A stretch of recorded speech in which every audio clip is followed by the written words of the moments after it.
Was he wrong for benching Tua? I personally think so. And that's not taking any praise away from him. He has a right to make the decision that he made, and it was just for one game, so I'm not overreacting to it. But to answer the question directly, I certainly feel he made the wrong decision. Let him go through it. He was going through it. He only completed 55% of his passes. What was the numbers here, Max? He completed 11 or 20 passes for about 83 yards.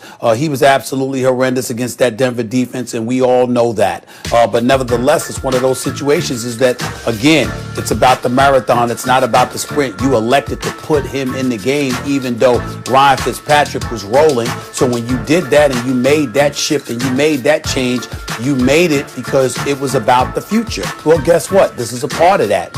Why compromise that in any way? I'm not saying that it definitely will because we don't know, but why take that chance in my estimation? Let him go through it. Let him suffer. If you can throw him into the Lions den in his very first game against the Los Angeles Rams, and he only throws for 93 yards, and they win the game because Jared Goff stinks up the joint and commits 4 turnovers in the first half. Why weeks later, when obviously the game is still potentially winnable because it was close enough for you to come back from it, would you yank him? Let him go through what he went through, let him suffer the consequences, and let him try to work his way out of it because that would only facilitate additional growth. That's how I'm looking at that, and that's why I believe it was the wrong decision. It was the right decision, and let me start by 2 things. One, does Flores get the benefit of the doubt? Because if another coach did this, maybe not to another player, maybe not. But does Flores deserve the benefit of the doubt? Brian Flores last year, this is the worst team we've ever seen. By the end of the season, they beat the Patriots in a game the Patriots had to have. Then they're having a nice little season, and they're getting better, and they're getting better. And he benches Fitzpatrick, who's playing very well, and puts in Tua against the Rams and Aaron Donald. And Tua takes the shot and bounces back up, throws a touchdown strike, and just manages the game. Doesn't try and do too much. And they win. And then when he needs a shootout, he needs to win a shootout with Kyler Murray, he does that. And they just keep winning, right? So far to me, Brian Flores has earned the benefit of the doubt, right? So now, let's look specifically at this situation. Brian Flores isn't just in it for the marathon, Stephen A. The marathon isn't just the rest of the Miami franchise. Brian Flores is trying to win the Super Bowl right now. Like, this Miami team has a real defense. And if they can do a few things, they got to get a little lucky, of course.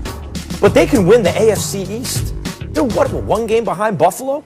They can win the AFC East. That's what this man is trying to do. So they're at Denver. The offense is flat. They're not moving the chains. They have no life. And he thought, you know what? I got to give our offense life because we need to win this game. Had they won, they'd be in the tie in first place right now. He's trying to win now. So he puts in the quarterback he thinks, and by the way, it worked.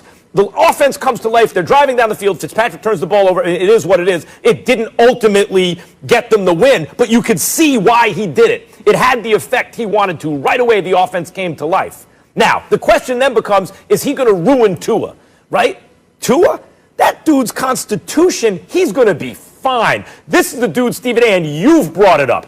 At Alabama, he screws up, walks over to Nick Saban, a living legend, puts his arm around the coach to tell the coach everything's going to be all right. Tua is going to be just fine. I'm not worried about his confidence. Brian Flores is not only thinking long-term for this franchise, he is trying to win now. He's pressing the buttons he feels he needs to press, and he has earned the benefit of the doubt. They got 2 games coming up, Max Kellerman. It's against the New York Jets and it's against the Cincinnati Bengals without Joe Burrow. They don't win those games. They don't deserve to be talked about as a playoff team, let alone a championship team. That's number 1. Number 2, taking that into consideration, let's understand something here.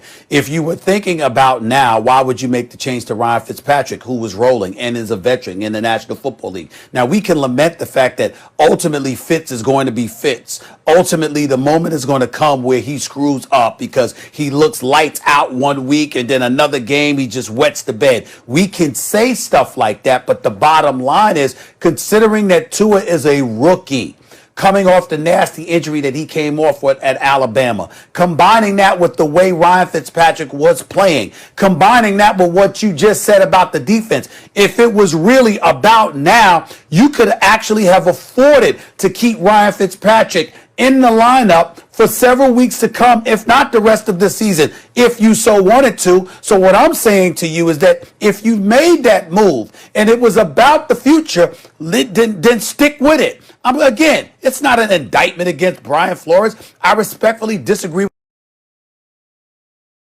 with this one decision. He's obviously a fabulous coach with a great resume, and I think he's doing a hell of a job. He's the coach of the year as far as I'm concerned right now. But it doesn't negate the fact that with Tua, let him go through it. He still could have come back and won. They only lost by 7 in Denver. He could have come back and won that particular game, regardless of how awful he played. The reason Brian Flores is probably the coach of the year, I'm with you there, is because he's doing a masterful job. It's not either or, now or future. He's doing a masterful job of balancing everything. He did pick a curious time on the surface to make the switch to Tua from Fitzpatrick. But I've said it before, Ryan Fitzpatrick is just good enough to be dangerous to your franchise. Because he can look lights out, Fitz magic, all this kind of stuff. But in the end, you ain't going to win a Super Bowl with Ryan Fitzpatrick. Right? So when he started seeing, I think Coach saw, wait, we're actually really good. We might be able to do something here. And you want to develop the young quarterback so in year 2 he can take that jump on his rookie deal so you can try and win a Super Bowl on his rookie deal. That's a great window to try to do it. But I understand, but you have to develop him in year 1 so he can take the jump in year 2. But the point is, he thought it gave them a better chance to win now and later. And it worked. Stephen A., the proof is in the pudding. They were winning. They beat the Rams. They won 1-1. And then when he felt he needed to win that Broncos game, he pushed that button. And I'm saying to you, listen to your very own point. It's not about just year 2. It's about now. So you're saying it's about now and year 2. You also use the word development, as in his development. A matter of fact, you also applauded the fact that he was put in against the Rams, because if you remember, my only reticence was about putting him in for the first time against Aaron Donald and Brockers and Leonard Floyd and those boys. I say he doesn't need that. The first thing they did was body slam to the turf. He got right back up.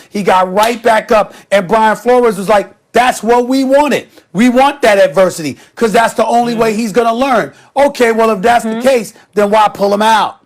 Leave him in there because of the very reason they're also Brian trying Flores to just win the game. Put him in there in the first place. I'm only going by what Brian Flores said. If this is what he didn't have it. The offense didn't have it. Right. No, I understand that. I'm not disagreeing. Now you get greedy. Saying, oh my God, we could be in first place. No.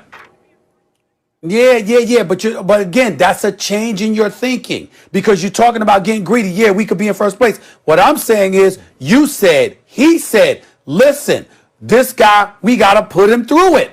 I'm saying that was a classic case. You could have put him through. He's shown in college, and he's shown thus far in his NFL career that he could deliver in clutch situations. See what he's got.